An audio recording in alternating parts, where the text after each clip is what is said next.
লালনের বেশ কিছু বিষয় খুবই ভালো থাকলেও চরম বিতর্কিত এমন কিছু বিষয় আছে যেগুলো আমাদের প্রত্যেকের জানা দরকার।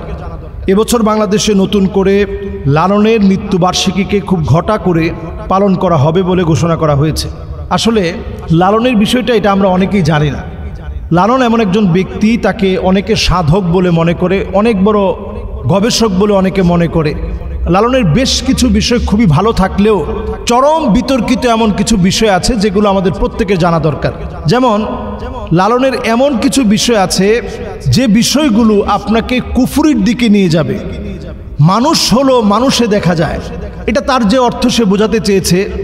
মানুষের উপরে অতি বিশ্বাস বা মানুষকে আল্লাহর সমতুল্য করা, এই বিশ্বাস থেকেই লালন বলেছে মানুষ হলো মানুষে দেখা যায়। মানে একজন মানুষকে অতি মানব বানিয়ে আল্লাহর সমপর্যায়ে উঠিয়ে নেয়ার একটা অপচেষ্টা। এটা মানুষকে শিরকের দিকে ধাবিত করে। আর শিরক এমন একটি গুনাহ যেটাকে আল্লাহ তাআলা মাফ করেন না। তার অসংখ্য গানের ভিতরে আপনি যদি দেখেন, মানবিক বা মানবমুখী দৃষ্টিকোণকে চূড়ান্ত সত্য হিসাবে দেখানো। কোরআন এবং হাদিস যে সত্য, সবচেয়ে অথেন্টিক নির্ভরযোগ্য, সে বিষয়টাকে অ্যাভয়েড করে শুধুমাত্র আপনি যদি মনে করেন যে সবচেয়ে সত্য হচ্ছে মানবিক বা মানবমুখী দৃষ্টিকোণ, এটা মনে করা, এটা একটা কুফরি দিক। লালনের ভাবনার সাথে ইসলামের ভাবনার অনেক ধরনের মত পার্থক্য আছে। এই ব্যক্তিকে নিয়ে মাতামাতি করার তেমন সুযোগ নেই। অনেকে বলবেন যে হুজুর সে তো মাজুব হালতে ছিল, জজবার হালতে থাকতো, তো তার কথা নিয়ে পড়ে থাকার দরকার কি? তিনি বড় বুজুর্গ, বড় পীর, আমরা এরকমই মনে করে বাস তার ব্যাপারে চুপ থাকি না। তার ব্যাপারে চুপ থাকার কোনো সুযোগ নেই। কারণ তিনি বলেছেন মসজিদ মন্দিরে যাওয়া জরুরি নয়। তার গানের মধ্যে মসজিদ মন্দিরে যাওয়ার জরুরত নাই, বরং জরুরত হচ্ছে নিজেকে চেনা। এজন্য দেখবেন তার তীর্থস্থানে যারা যায়, লালনের আখড়ায় যারা যায়, এরা কিন্তু ফরজ, সুন্নত, ওয়াজিব, আবশ্যক এই সমস্ত বিষয়ের ক্ষেত্রে তাদের কোনো বিবেচনার দরকার নেই। ধর্মকর্মের কোনো বিবেচনার দরকার নেই। তাদের কাছে মনুষ্য সত্য হচ্ছে আসল। হ্যাঁ, আল্লাহ তাআলা মানুষকে বানিয়েছেন লিতাআরাফু, একজন আরেকজনকে চিনবে, জানবে, অ্যাড্রেসিং হবে, পরিচয় হবে। এজন্য আল্লাহ তাআলা মানুষকে বানিয়েছেন। উদ্দেশ্য কি? ওয়ামা খালাকতুল জিন্না ওয়াল ইনসা ইল্লা লিয়াবুদুন। উদ্দেশ্য হচ্ছে লিয়াবুদুন, তারা আমার ইবাদত করবে। জিন আর মানুষ তারা আমার ইবাদত করবে।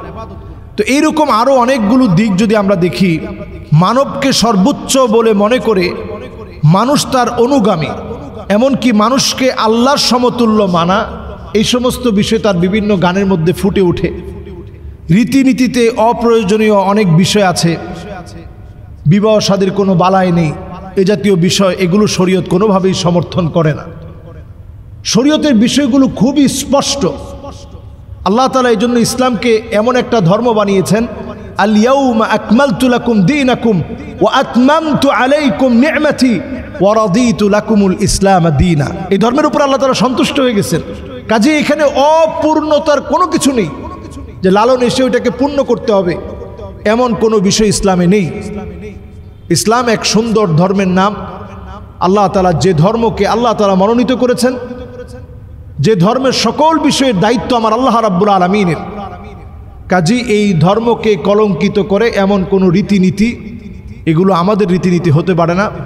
এবং তাকে নিয়ে ঘটা করে তার তীর্থস্থান, তার মৃত্যু দিবস এবং তার আখড়াকে খুব বেশি বড় করে হাইলাইটস করে তুলে লালনের চেতনায় গড়ে ওঠানোর জন্য যে চেষ্টা, চিন্তা ফিকির বিভিন্নভাবে এখন বুদ্ধি ফিকির করে আমাদের মাথায় গুলিয়ে খাওয়ানোর চেষ্টা চলছে, পরিষ্কারভাবে আমরা এটার প্রতিবাদ জানাই এবং আমরা বলতে চাই এগুলোর সাথে আসলে ইসলামের কোনো সম্পর্ক নেই। এগুলো এমন মানুষ, এদের চারিত্রিক সৌন্দর্য আপনি 10 মিনিট মিলিয়ে দেখবেন, 2 মিনিট চারিত্রিক সৌন্দর্য থাকলে 8 মিনিটে আপনি তেমন কোনো সৌন্দর্য পাবেন না। সুতরাং এরা আমাদের মডেল না। আমাদের মডেল হচ্ছে নবী করিম সাল্লাল্লাহু আলাইহি সাল্লাম, যাকে আল্লাহ রাব্বুল আলামিন উসওয়া বানিয়েছেন। লাকাদ কানা লাকুম ফি রাসূলিল্লাহি উসওয়াতুন হাসানা। আল্লাহ তাআলা এখানে কুদওয়া বলেন নাই, উসওয়াতুন হাসানা বলছেন। এই জন্য নবীজির জীবনের 24টা ঘন্টার, প্রত্যেকটা ঘন্টার, প্রত্যেকটা মিনিটের, প্রত্যেকটা সেকেন্ডের, প্রত্যেকটা ইকো সেকেন্ড, প্রত্যেকটা ন্যানো সেকেন্ড যদি আপনি মিলান, আল্লাহর নবীর আদর্শ সর্বশ্রেষ্ঠ আদর্শ হবে। সুবহানাল্লাহ বিহামদিহি। এই জন্য নবীজি সাল্লাল্লাহু আলাইহি সাল্লামকে উসওয়া বলা হয়েছে, কুদওয়া আল্লাহ তাআলা বলেন নাই। আর এই লালন পালন যত যা বলেন, এদের জীবনের আপনি যদি অন থার্ড আপনি দেখেন, আপনি দেখবেন এদের জীবন কলঙ্কিত, নানা রকমের কলঙ্কে ভরা, নানা রকমের গুনায় ভরা। গুনাহকে গুনাহ মনে করে নাই, ফায়সা কাজকে ফায়সা কাজ বলে মনে করে নাই, অন্যায় অপরাধকে অন্যায় অপরাধ বলে মনে করে নাই। কাজে এগুলোকে আমাদের আদর্শ বানানো, আইডল বানানোর কোনো সুযোগ নাই। আসসালামু আলাইকুম ওয়া রাহমাতুল্লাহি ওয়া বারাকাতুহু।